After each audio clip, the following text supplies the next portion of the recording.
इस वीडियो के अंदर हम जो है वो हमारी एक्सेल की इंडस्ट्री का सबसे फेमस फार्मूला जो है वो डिस्कस करने जा रहे हैं, जो है वी लुकअप का फार्मूला।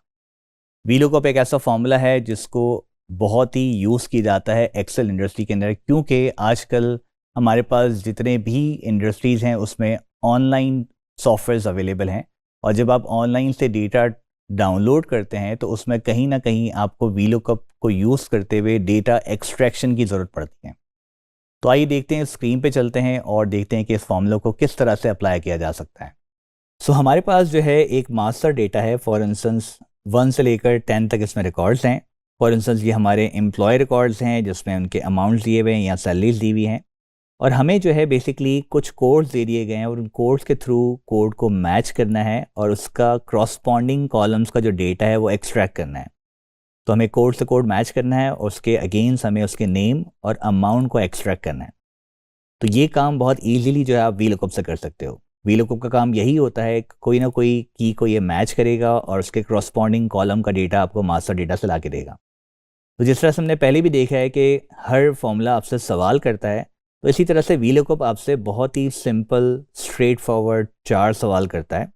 सबसे पहला सवाल उसका होता है व्हाट टू फाइंड, क्या ढूंढना है आपको। सो इस केस में हम जो है वो 1001 ढूंढना चाहते हैं, जो कि इस वक्त A6 पे मेंशन है हमारे पास। ठीक है, सेल नंबर A6 पे हमारे पास यहाँ पर ये चीज़ हमें सर्च करनी है। सेल नंबर A6 पे जो कोड है हमारे पास, ये हमें मैच करना है इस डेटा से।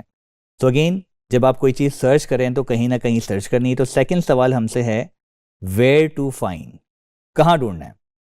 तो हम चाहते हैं कि हमारा ये कोड जो है वो इस पूरी रेंज में मैच हो और हमारा क्रॉसपॉन्डिंग कॉलम का जो डेटा है वो हमारे पास रिटर्न हो जाए।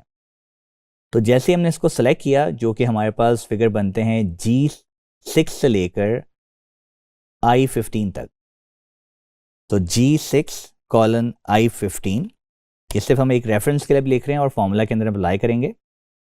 तो क्योंकि हम इस वक्त विद इन द वर्कबुक काम कर रहे हैं, क्योंकि हमारा जो मास्टर डेटा है वो सेम शीट में या किसी और वर्कशीट में मौजूद है, तो हम इसको यहाँ पर एब्सोल्यूट ज़रूर करते हैं, यानी हमें डॉलर साइन अप्लाई करने हैं F4 से। लेकिन अगर यही डेटा आपके पास किसी और वर्कबुक में मौजूद होगा तो वहाँ पर आप उसको एब्सोल्यूट नहीं करेंगे, क्योंकि जैसे ही आप किसी और वर्कबुक से रेफरेंस देते हैं वहाँ पर ऑटोमेटिकली डॉलर साइन अप्लाई हो जाते हैं।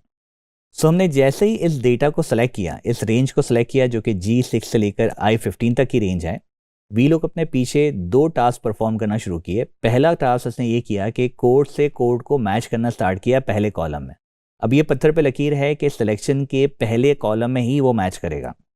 दूसरा काम इसने ये किया, क्योंकि 3 कॉलम हमने सेलेक्ट किए हैं तो तीनों को बैकग्राउंड में एक नंबर दे दिया। पहला कॉलम नंबर 1 है, ये नंबर 2 है और ये नंबर 3 है।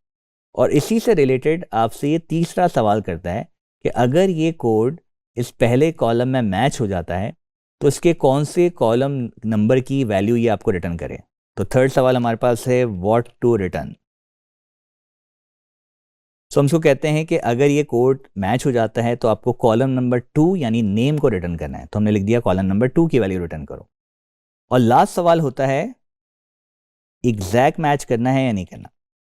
ठीक है, एग्जैक्ट मैच के अलावा भी एक ऑप्शन होता है जो कि हम आगे जाके परफॉर्म कर रहे होंगे, लेकिन फिलहाल हम एग्जैक्ट मैच कर रहे हैं। और एग्जैक्ट मैच के लिए आप 0 यहाँ पर फॉल्स लिखते हैं इसमें।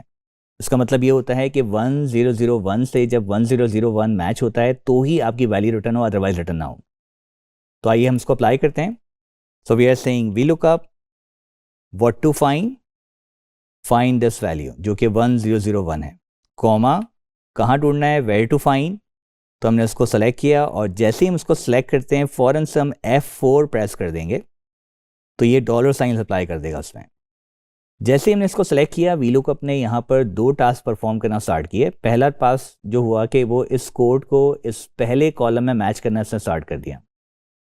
सेकंड टास्क जो उसने परफॉर्म किया कि हर कॉलम को एक नंबर दे दिया 1, 2 और 3, और उसी से रिलेटेड हमसे पूछता है कि अगर ये कोड यहाँ मैच हो जाता है तो कौन से कॉलम नंबर की वैल्यू रिटर्न करें। क्योंकि हमने पहले से डिसाइड किया हुआ है कि हमें नेम रिटर्न करना है, तो हम लिख देते हैं कॉलम नंबर 2 की वैल्यू रिटर्न कर दो, कॉमा एग्जैक्ट मैच करना है या अप्रॉक्स मैच करना है।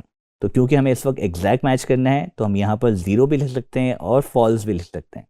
तो अगर मैं यहाँ फॉल्स ले लेता हूँ तो भी सेम काम होगा, अगर मैं 0 लिखता हूँ तो भी सेम काम होगा। एंटर कर दिया हमने और इसने कोड से कोड मैच किया और आपके पास डेटा रिटर्न हो गया। और इसका फ़ायदा ये होता है कि जब भी आप कोड यहाँ पर चेंज करते हैं तो ये आपको उसी का डेटा रिटर्न करता है। और जैसे ही आपने कोई ऐसा नंबर ऐड किया जो नंबर इसके पास नहीं मौजूद है तो वो आपको NA दे देगा, इसका मतलब वैल्यू नॉट अवेलेबल। और जब वैल्यू नॉट अवेलेबल होती है उसको किस तरह से जो है हम सही करते हैं या छुपाते हैं या कोई बेहतर मैसेज लेके आते हैं वो हम आगे जाके देखेंगे। Let's apply this formula as well for amount. So what to find code, comma, where to find in this list, उसको हमने एब्सोल्यूट कर दिया। Return column number 3 and exact match के लिए इस दफ़ा हम 0 यूज़ करते हैं। जैसे हमने एंटर किया फर्स्ट वैल्यू आ गई हमारे पास, और जैसे हम ड्रैग करते हैं सारी वैल्यूज़ हमारे पास आ गई। सो हमने देखा कि किस तरह से VLOOKUP ईजिली हमें जो है वो डेटा मैच करके आपको डेटा एक्सट्रैक्ट करके दे सकता है एक मास्टर डेटा से। एक और एग्जांपल के साथ इसको हम बेहतर तरीके से समझने की कोशिश करते हैं। तो हमारी इस वर्कबुक के अंदर बहुत सारी वर्कशीट्स मौजूद हैं। तो अब हम जो है वो सेकंड शीट पर क्लिक करेंगे और यहाँ पर एक और एग्जांपल हमारे मौजूद है। और इस दफ़ा हम एग्जांपल ले रहे हैं कि यही VLOOKUP हमें अप्लाई करना है सेम फार्मूलाज के साथ, सेम अंडरस्टैंडिंग के साथ, लेकिन इसमें सिचुएशन हमारे पर डिफरेंट है। हम चाहते हैं कि आइटम कोड से आइटम कोड मैच हो और उसके डिस्क्रिप्शन और यूनिट प्राइस हमारे पास आ जाए। और जैसे ही आता है, क्योंकि क्वांटिटी हमारे पास सोल्ड हुई भी है और यहाँ पर हमारे पास एक फॉर्मूला अप्लाई हुआ है मल्टीप्लाई का, तो जैसे ही हमारे पास यूनिट प्राइस आएंगे तो यहाँ पर मल्टीप्लाई होकर अमाउंट आएगा और ये आपकी पूरी इनवॉइस जो है रेडी हो जाएगी। तो फॉर्मूला लगाते हैं हम। हमने कहा VLOOKUP what to find this item number, comma, where to find. अब हम नेक्स्ट शीट में जाते हैं और हम इन सारी रेंज को सेलेक्ट कर लेते हैं, इसको एब्सोल्यूट कर दिया। एक चीज़ का इसमें ख्याल रखना है आपको, जो फर्स्ट टाइमर होते हैं, जो फर्स्ट टाइम VLOOKUP अप्लाई करते हैं, तो वो क्या करेंगे, फॉर्मूला को कंटिन्यू करने के लिए दोबारा से पिछली शीट पे जाएंगे। लेकिन इस तरह से आपको नहीं करना है। जब भी आप किसी फॉर्मूला के अंदर किसी और शीट से रेफ़र करते हैं तो आपको फॉर्मूला वहीं ख़त्म कर देना है। तो आपने यहाँ पर फॉर्मूला बार पर क्लिक कर दिया और आपने कहा comma, return column number 2 and comma, exact match के लिए हमने 0 यूज़ कर लिया। जैसे हम एंटर करते हैं तो ये आपको पिछली शीट पे खुद ले जाएगा और आपके पास आपका डेटा यहाँ पर नज़र आ गया। जैसे हम ड्रैग करते हैं तो आपके पास यहाँ पर आपका डेटा रिटर्न हो जाता है। इसी तरह से हम दूसरा फॉर्मूला लगाते हैं, VLOOKUP what to find this item number, comma, where to find, item list हम जाते हैं और इस पूरे डेटा को सेलेक्ट करके एब्सोल्यूट कर रहे हैं हम। अगेन यहाँ पर वही कर रहा है, फर्स्ट कॉलम में मैच करेगा और कौन से कॉलम का डेटा आपको लेके आना है ये हमसे पूछ रहा है। तो comma, return column number 3 and exact match. तो जैसे हमने एंटर किया आपके पास यूनिट प्राइस भी आ गया और आप जैसे ही ड्रैग करते हैं ये आपकी पूरी इनवॉइस रेडी हो गई। और इन फ्यूचर जैसे जैसे नंबर्स चेंज हो जाते हैं आपके पास जो है वो डेटा इसी तरह से चेंज हो रहा होता है। तो आपने देखा VLOOKUP जो है एक बहुत ही सिंपल सा फॉर्मूला है, हालांकि बहुत ही फेमस फॉर्मूला है लेकिन बहुत ही सिंपल है इसको अप्लाई करना।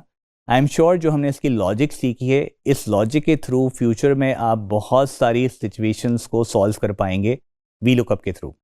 लेकिन अभी हम जो है VLOOKUP पे और भी टाइम गुजारेंगे और कुछ और एग्जाम्पल्स के साथ जो है वो आपसे दूसरी वीडियोस में मुलाकात होगी।